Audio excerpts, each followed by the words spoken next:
반갑습니다. 오늘은 유다와 시므온 지파가 아도니 베색을 잡다 라는 제목입니다. 사사기 1장 1절에 여호수아가 죽은 후에 이스라엘 자손이 여호와께 여쭈어 이르되 우리 가운데 누가 먼저 올라가서 가나안 족속과 싸우리이까 했습니다. 자, 이제 여호수아가 끝났죠. 그러고 난 다음에 사사기로 넘어가게 됩니다. 이제부터는 우리가 사사기를 묵상하게 되는데 1절에 보니까 여호수아가 죽은 후에 그렇습니다. 이제 여호수아가 110세에 죽었다 그랬죠. 죽은 후에 모세나 여호수아와 같은 그런 강력한 지도자가 없었고 사사시대로 접어들게 돼요. 그래서 이제 여러 가지 사사들이 이제 등장했다 사라지고 또 전쟁도 이제 계속이 됩니다. 나머지 정복 전쟁을 사사를 통해서 이루게 되는 것이죠. 오늘 이 1장에 보면은 먼저 이스라엘 백성들이 여호와께 묻습니다. 우리 가운데 누가 먼저 올라가서 가나안 족속과 싸우리이까? 여호수아가 대답합니다. 2절에 보면은 유다가 올라갈지니라 보라 내가 이 땅을 그의 손에 넘겨 주었노라 하시니라 했습니다. 유다는 하나님의 명령을 받고 이제 그 땅의 나머지 장당들을 다 물리쳐 이기도록 이렇게 합니다. 먼저 유다는 시므온에게 함께 싸우자고 제안을 해요. 3절에 나오죠. 내가 제비 뽑아 얻은 땅에 나와 함께 올라가서 가나안 족속과 싸우자. 그리하면 나도 네가 제비 뽑아 얻은 땅에 함께 가리라 하니 이에 시므온이 그와 함께 가니라. 유다는 참 지혜롭게 자기 땅에 있던 시므온의 협조를 얻어서 함께 정복전쟁에 나가게 됩니다. 첫 번째 전투는 뭐냐 하면 베색에서 아도니 베색을 잡는 장면이 나와요. 유다가 가나안 족속과 브리지 족속을 물리치고 베색에서 10,000명을 죽였다. 그렇게 성경에 나옵니다. 아도니 베색이 도망하여 그를 쫓아가서 잡아 그의 엄지손가락과 엄지발가락을 잘랐다. 참 특이한 내용이 나오죠. 이것은 사사기 1장 7절에서 해명이 돼서 나옵니다.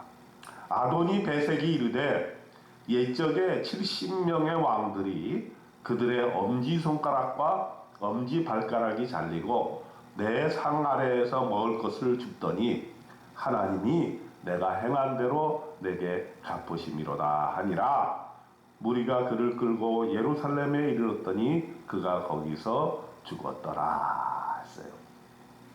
그러니까 엄지손가락과 엄지발가락을 잘렸다고 하는 것은 하나님이 그 아도니 베색이 행한 예전의 일들을 그 자신에게 갚은 것이다. 이렇게 아도니 베색이 스스로 깨달아 알았던 것입니다. 자기가 행한 대로 하나님이 갚으셨다 하는 것입니다. 그리고 계속해서 이제 예루살렘과 헤브론을 치게 되고요.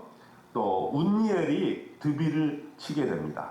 이 장면은 여호수아 15장 13절로 19절에 나오는 장면과 똑같이 이제 나오게 되는데 갈렙이 드빌을 점령하는 자에게 자기 딸 악사를 아내를 주겠다고 약속을 하는 장면이 여호수아에 나오죠.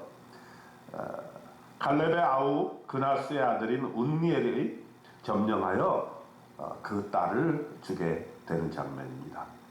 그런데 이 딸이 특이하게 아버지 갈렙에게서 윗셈과 아랫셈을 요청하여 받는 그런 장면이 여호수아 15장 13절 19절에 나오게 됩니다. 이런 장면을 반복해서 이제 사사기에서 보여주고 있습니다. 그런데 이제 1장 마지막 부분에 가게 될 것 같으면은 하나의 특이한 내용이 나옵니다. 어떤 내용이냐 하면 이 이스라엘 자손들이 이제 자기가 정착한 땅에서 이제 가나안 족속을 쫓아내는데 어떤 때는 쫓아내고 어떤 때는 쫓아내지 못하였다 하는 것이 반복해서 나오게 됩니다.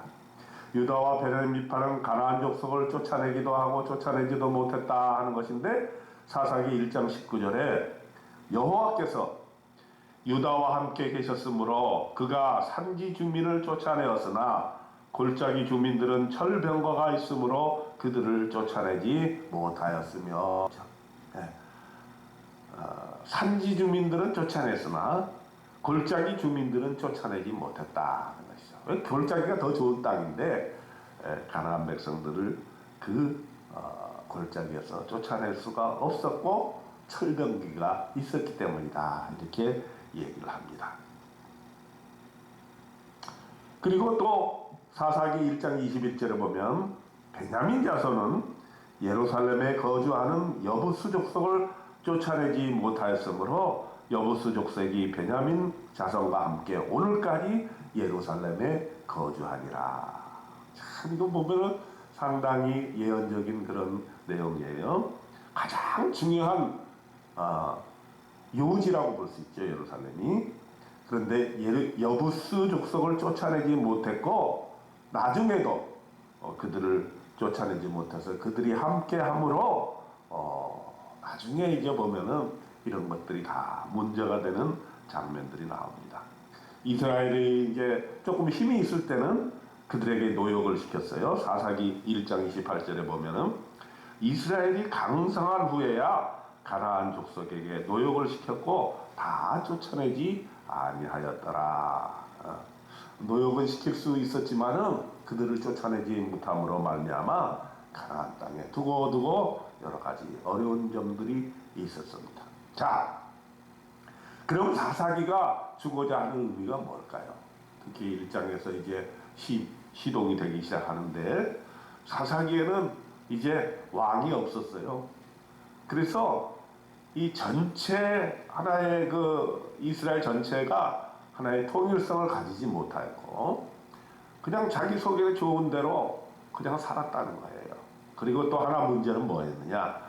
가나안 땅에 살다 보니까 그 땅의 주민들이 섬기고 있는 그러한 우상들을 이스라엘 백성들이 함께 섬기게 되는 그런 또 어려운 일들이 일어나게 됩니다. 그 가나안 종교들과 마주하게 되면서 그들이 그것을 완전히 몰아내라고 하나님께서 계속해서 얘기하지만 그것을 몰아내지 못하고 그들과 함께 동고동락하면서 그들의 신들을 접하게 되었을 때 그들은 하나님을 떠나서 우상을 숭배하는 그러한 놀라운 결과를 가져오게 된 것입니다. 하나님께서 가나안 땅을 주셨는데 젖과 꿀이 흐르는 땅에서 하나님만 섬기고 하나님만 믿고 살아가야 되는데 우상 숭배를 함으로써 이 사사기 시대에는 참으로 혼란스러운 그러한 우상 숭배와 다시 회개와 다시 하나님 앞에 돌아오는 것과 이런 것이 반복적으로 일어나는 그러한 일들이 사사기에서 일어나고 있는 것입니다. 우리는 사사기를 읽으면서 우리의 모습도 이러한 모습이 없는지 한번 생각해 봐야 됩니다. 하나님께서는 우리에게 복 주시고 젖과 꿀이 흐르는 땅을 주셨는데 하나님만 믿고 하나님만 만족하는 것이 아니라 다른 우상을 기웃기웃거리고 하나님 외에 다른 것을 의존하려고 하는 우리의 마음이 사사기에서 나오는 그러한 이스라엘 족속들의 형태와 비슷한 것이 아닌가 이런 생각을 우리는 해보면서 우리는 오직 하나님만 믿고 우상 숭배를 배척하는 그러한 지조 있는 믿음 가진 저와 여러분 되시기를 주님의 이름으로 축원드립니다. 아멘.